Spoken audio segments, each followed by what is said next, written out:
want that opportunity. So just the steel and the glass. Straight lines, right angles. That's all you need.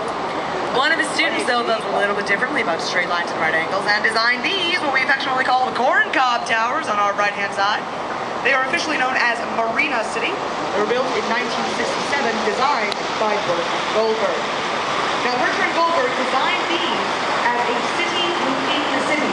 Because back in the 1960s, a lot of people were getting out of Chicago. They didn't want to be in the city. And Bertrand Goldberg said, wait, no, for you, my friends, I will build this city within the city. Look, we have doctors level, we have restaurants, common areas, House of Blues, and hotel stacks, ground level. The first 19 floors of each tower are parking. Don't worry, it's valet, they'll park for you. Floor 20 is 360-degree views of the city and common areas. Floors 21 through 60 are condos, and there's a rooftop garden atop each tower. You never have to leave. You can move in there and just stay there forever. Which I know sounds kind of sad now, but in the 60s it totally worked as a marketing campaign. Coming up as we emerge from under this bridge on our right-hand side is that red brick building with the clock up on the top. You might have noticed like putting clocks on top of our towers. That's mostly because Chicago is a train-based city. Trains need to run on time. In order for that to happen, trains need passengers. Passengers need to know the time. And in an era before cell phones, before wristwatches, before everybody had a pocket watch, not everyone had access to the time at any given moment of the day. So as a courtesy to the general public, we started putting clocks on top of our towers. That way everyone could know the time whenever they possibly needed to. This red brick building is the Reed Murdoch building from 1813. It is of the Romanesque revival style of architecture, as evidenced by the arched windows up on the top. The arch are very Roman shape. Now as we're passing the Reed Murdoch building, you'll note there's the end cap here, and there are 5 window bays before we get to the middle, the clock on the top. And there are four window bays before the end cap on the other side. That might seem weird. It should seem weird, because back in 1913, this building was actually constructed symmetrically. However, progress came. It came time to extend LaSalle Street, which we're about to cross under, at which point, well, they had 2 options. Option 1 was to put a curve in LaSalle Street. Guys, there's already a building there. No, that's going to be way too inconvenient for way too many people. They instead decided to go with option 2, which was to lop off 20 feet of building, pushing that end cap, and go straight over LaSalle Street. Leaving our grid system of streets intact. Just up ahead on the right is that giant. That is an excellent example of the style of Art Deco. Now, Art Deco was popular in the 1920s, 30s, and 40s, and trademarked the building. First, we're going to see a lot of repetition. Same thing over and over and over again, even down to the decorations. The gold diamonds, for instance, on this building, you'll see over and over and over again. You're also going to see a lot of vertical lines. Vertical lines drawing the eye upward on an Art Deco building.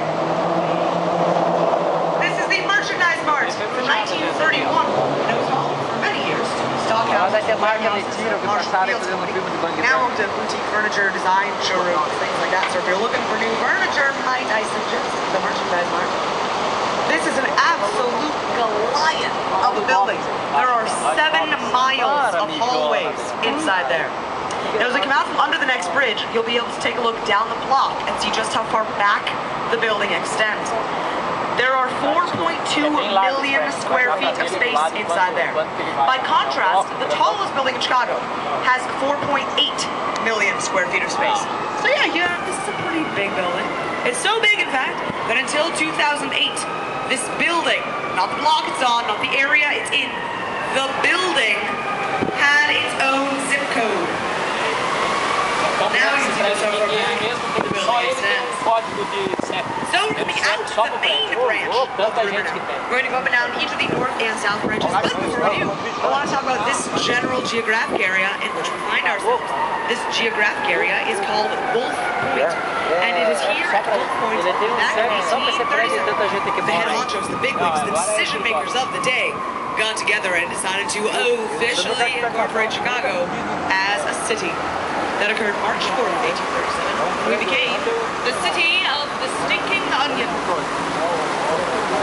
Wait, what? Yes, the city of the stinking onion. The word Chicago comes from the old Indian word Chicago, which means stinking onion or stinking leaf, because we were so dang by that Indian people. This wasn't a particularly fertile land. It was kind of swampy. And the only thing that wouldn't grow here was the stinking onion. So we were appropriately named for our location.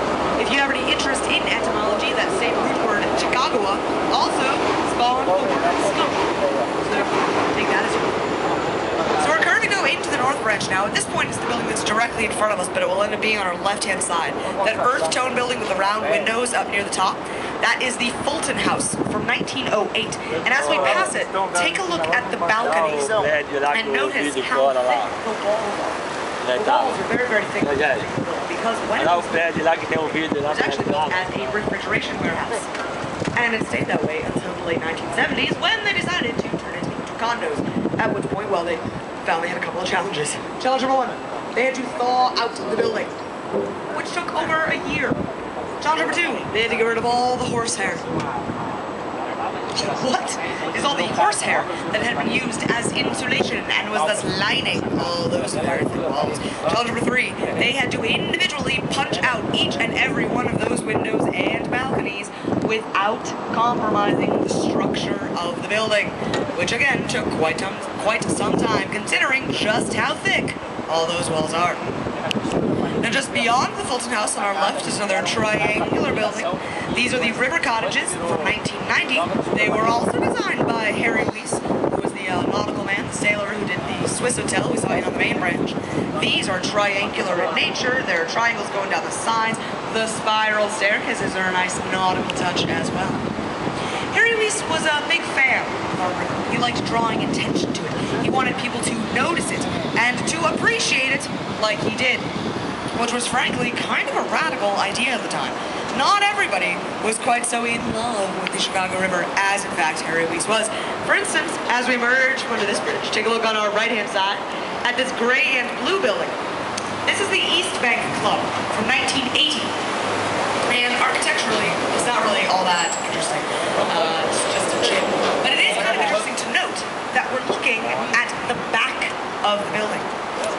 Back in 1980, we wanted nothing to do with the river. We were physically turning our back on it. Didn't put any windows at river level, just wanted to completely ignore that it was a thing. Which is kind of weird because the river's the main reason that people are here. But that not loving the river attitude is one that we had for kind of a long time. Back in the late 1800s, back when we were redeveloping as a city, we were becoming the train city, and the steel city, and the meat packing city. We had a lot going on, which, yeah, was great. But the people of Chicago were just kind of throwing everything they didn't need anymore into the river.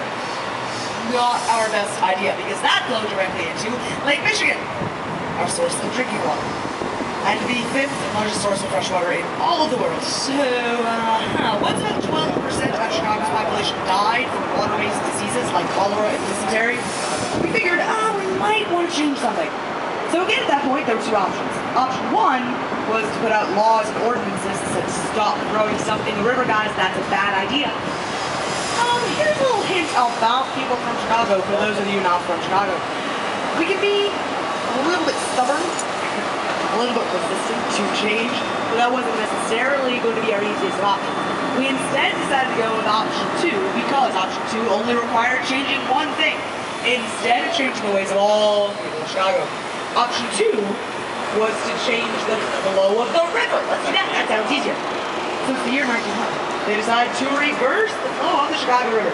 So out by Navy Pier, where we talked about before, they dug out a portion of the mouth of the river.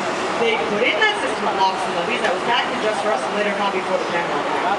And they sent the flow of the river south to St. Louis. I'll let that one go. You guys can answer your St. Louis joke.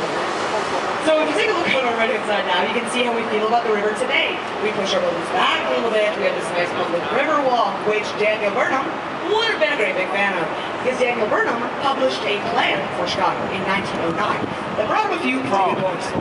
One of those points was that he believed no parts of the lakefront or riverfront should be private property. He thought that it should all be public. Everyone should have access, he believed, to the lake and to the river. So we've got the Riverwalk, the public beaches, and the lakes, stuff like that. He wanted us to not only be a very busy and industrious city, but also, well, a nice place to live, which was another kind of radical idea at the time, which is why it took us a few decades to realize that those were good ideas. So we're under the Kinsey